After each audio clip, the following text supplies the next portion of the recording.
Hello and welcome to Amjad Academy. Today I am here with a new chapter, that is Chemical Thermodynamics. It is in a standard 12 according to Maharashtra State Board syllabus. In this chapter we are going to talk on thermodynamics. So what thermodynamic is in front of you, you have a definition of it, that is the energy changes in a physical and chemical transformation. As we have seen, liquid, suppose liquid water, if we are heating it, it will get vaporized. So it is a physical process, we can see it. Liquid is getting converted into a vapors, and we also know that solid ice, हमने हमारे घर में देखा है कि fridge में हम ice cube बनाते हैं, उस आइस क्यूब को हम अगर बाहर रख दे थोड़ी देर के बाद उसमें जो है तो लिक्विड बन जाता है. तो ये सॉलिड से लिक्विड में कन्वर्जन होना, ये भी एक फिजिकल प्रोसेस है. ये एनर्जी से रिलेटेड है. फ्रिज में होता ये है कि टेम्परेचर कम होता है, इसीलिए लिक्विड जो है तो वो सॉलिड फॉर्म में होता है वाटर, और जब हम उसे बाहर ला लेते हैं तो बाहर का टेम्परेचर 27 डिग्री सेल्सियस होता है और फ्रीज़र में 0 डिग्री सेल्सियस होता है, जो कि उसका फ्रीजिंग पॉइंट है वाटर का. वहाँ पर वो फ्रीज होकर रहता है आइस क्यूब, और जब हम उसको 27 डिग्री सेल्सियस में ला लेते हैं तो वो लिक्विड में कन्वर्ट हो जाता है. तो ये एक फिजिकल प्रोसेस है, ये एक एनर्जी से रिलेटेड है. अंदर एनर्जी कम है, बाहर एनर्जी बढ़ जा रही है, टेम्परेचर बढ़ जा रहा है. हमने ये भी देखा है कि हमारे जो दीवार पर घड़ियाँ होती है हमारे घर में, वॉल क्लॉक्स, उसमें एक ड्राई सेल होता है. वो ड्राई सेल में केमिकल एनर्जी स्टोर होती है. वो केमिकल एनर्जी फिजिकल एनर्जी में कन्वर्ट हो जाती है, जिसकी वजह से घड़ी की सुइयां घूमने लगती हैं. यहाँ पर केमिकल एनर्जी का ट्रांसफॉर्मेशन हो रहा है. तो ये जितना सारा पूरे यूनिवर्स में जो एनर्जी का लेन देन है, चाहे वो फिजिकली हो या केमिकली हो, इन सब से रिलेटेड बात आती है थर्मोडायनेमिक्स की. जब भी किसी एनर्जी का चेंजेस नज़र आएंगे आपको, चाहे फिजिकल प्रोसेस में नज़र आए या केमिकल प्रोसेस में नज़र आए, वहाँ थर्मोडायनेमिक्स की बात होना बिल्कुल ज़रूरी है.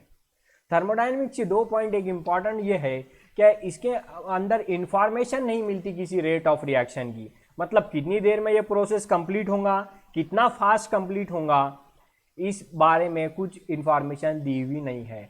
दूसरा पॉइंट ये है, क्या इसने हमें मैकेनिज्म नहीं बताता है प्रोसेस का, किस मैकेनिज्म से हुआ है. बस इतना बताता है कि ये प्रोसेस इनिशियल स्टेट में यहाँ था, इनिशियल स्टेट में वाटर जो है तो आइस क्यूब था, और फाइनल स्टेट में वो लिक्विड हो गया. इसके बीच में क्या मैकेनिज्म हुआ, ये मैकेनिज्म की स्टडी थर्मोडायनेमिक्स में नहीं आती है. नेक्स्ट पॉइंट है terms used in the thermodynamics. So whole universe is made up of system and surrounding. So what do you mean by system? System, suppose this is whole universe world, and we have our beaker. In that beaker we have our chemical, and we have to measure its melting point, its boiling point, or its temperature, or its properties, what properties it has. So if you are going to measure these all in the laboratory, the compound present in the beaker, it will be called as a system, and the beaker and all around it, your laboratory, all other, these will called as surrounding, as I have mentioned here. Now what is in between of system and surrounding? In between of system and surrounding, the wall which separate system and surrounding is called boundary. Next we will go towards the types of system. The first type of system is an open system. Here we have system and surrounding. Now what do you mean by open system? मेरा open system बोलने का मतलब यह है कि जब किसी system में एनर्जी चेंज होती है सराउंडिंग के साथ, जैसा कि सराउंडिंग की एनर्जी सिस्टम में जा रही है और सिस्टम की एनर्जी सराउंडिंग में जा रही है. जैसे हॉट कप ऑफ टी है, हम उसे थोड़ी देर रख दें तो चाय ठंडी हो जाती है, उसका टेम्परेचर कम हो जाता है, यानी कि उसका जो टेम्परेचर था वो सिस्टम में ट्रांसफ़र हो गया, उसकी जो एनर्जी थी वो सिस्टम में ट्रांसफ़र हो गई, वो सराउंडिंग में ट्रांसफ़र हो गई, वो यूनिवर्स में ट्रांसफ़र हो गई. Next, whatever the matter is present in the cup of tea, that is our tea, it can be exchanged with the surrounding I have mentioned here with the animation. Look at here, the particles are getting evaporated from this system. So the system which can exchange energy with the surrounding and as well as the matter with the surrounding. A cup of tea we have, और उस cup of T में वो जो cup है चाय का, अगर वो ढका हुआ ना हो तो चाय गिरने का अंदेशा है, चाय गिर सकता है, हमारा चाय गिर जाएंगी। तो चाय क्या हो रहा, सिस्टम में से बाहर सराउंडिंग में चले जा रहा, मतलब सिस्टम में से सराउंडिंग में एक्सचेंज हो रहा मैटर का। उसी तरह हमारे केमिस्ट्री में भी है। Chemistry is all related with our life. Chemistry में अगर आपने कोई सिस्टम लिया, एक बीकर में कोई केमिकल लिया, और अगर उसे आपने फिक्स नहीं किया या उसके ऊपर पिस्टन नहीं रखा तो वो एक्सचेंज हो सकता है। यानी अगर आप उसे एक्सचेंज कर इवेपोरेट के हीट दिए, वो सारा इवेपोरेट हो जाएगा। इवेपोरेट होकर कहाँ जाएगा, सराउंडिंग में चला जाएगा। यानी कि जो सिस्टम था आपका, जो केमिकल कंपाउंड आपने स्टडी में लिया था, थर्मोडायनेमिकल स्टडी में लिया था, थर्मोडायनेमिकल इन्वेस्टिगेशन में लिया था, वो क्या हो रहा, सराउंडिंग के साथ एक्सचेंज हो जा रहा। उसमें का मैटर सराउंडिंग के साथ एक्सचेंज हो रहा, as well as the energy we are giving, we are burning it, we are providing heat with the burner to that chemical so that it can evaporate its matter. The energy we are giving it from the surrounding, means it is receiving the energy from the surrounding. तो हम उसे, अब घर का एक मिसाल ले लेते हैं कि हम गैस पे हमने पानी गर्म के लिए रखा। ये गैस क्या है, हमारा पानी जो है, वाटर जो है वो सिस्टम है सपोज, और जो हम हीट दे रहे हैं बाहर से वो गैस का हीट है। मीन्स ये हुआ कि सराउंडिंग जो वाटर को छोड़ के जितना जो कुछ आपके घर में है वो सारा जो है तो सराउंडिंग है।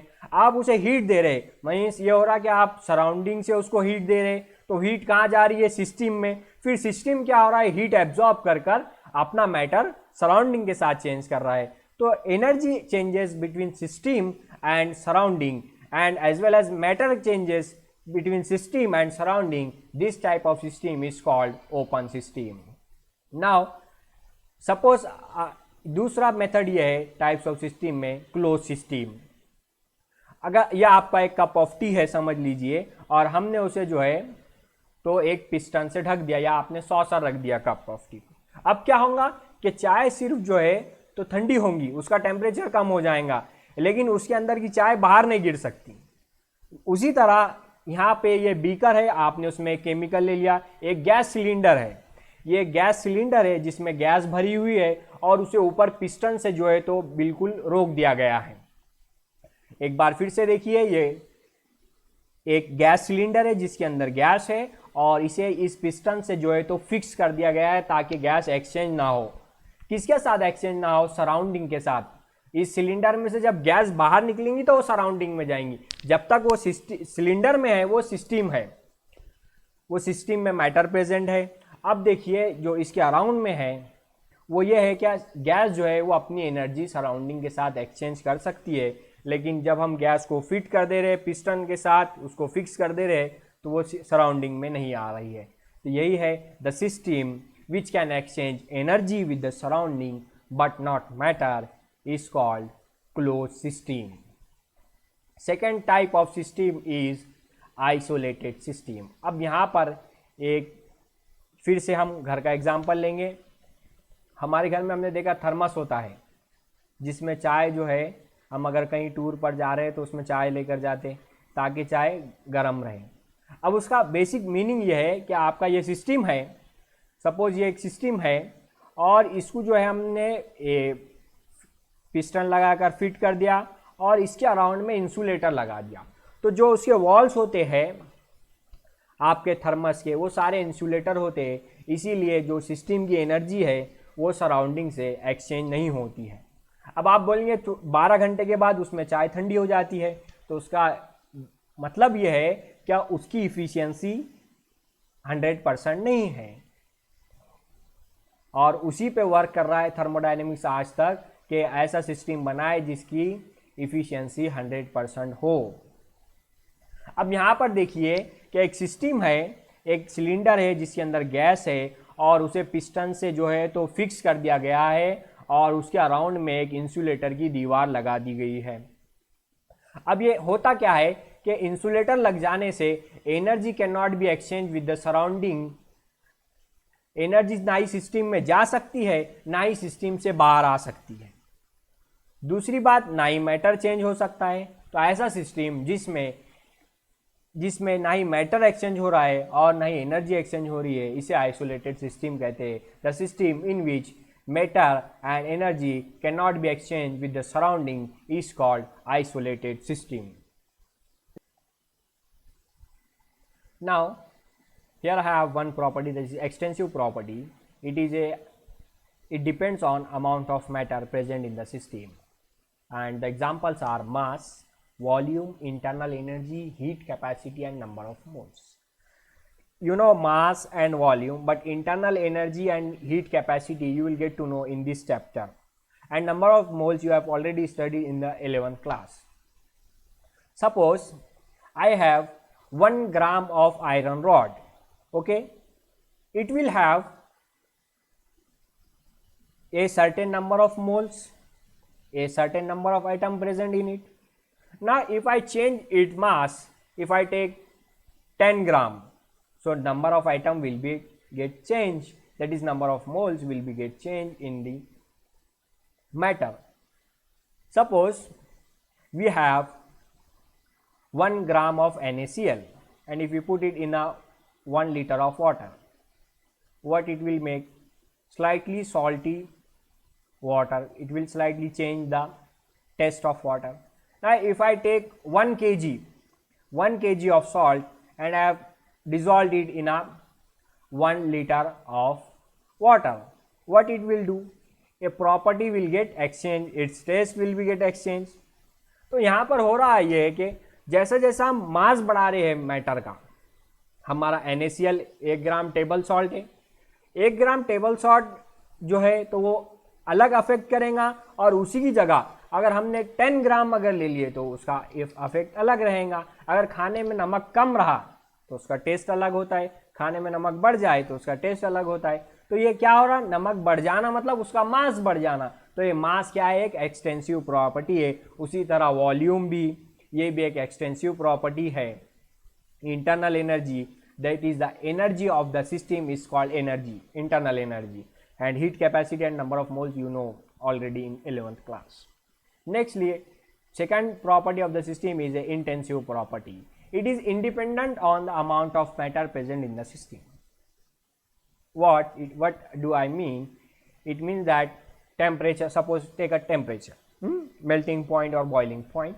I have one container filled with 2 liter water. 2 liter water है एक कंटेनर में और हम उसे हीट दे रहे हैं।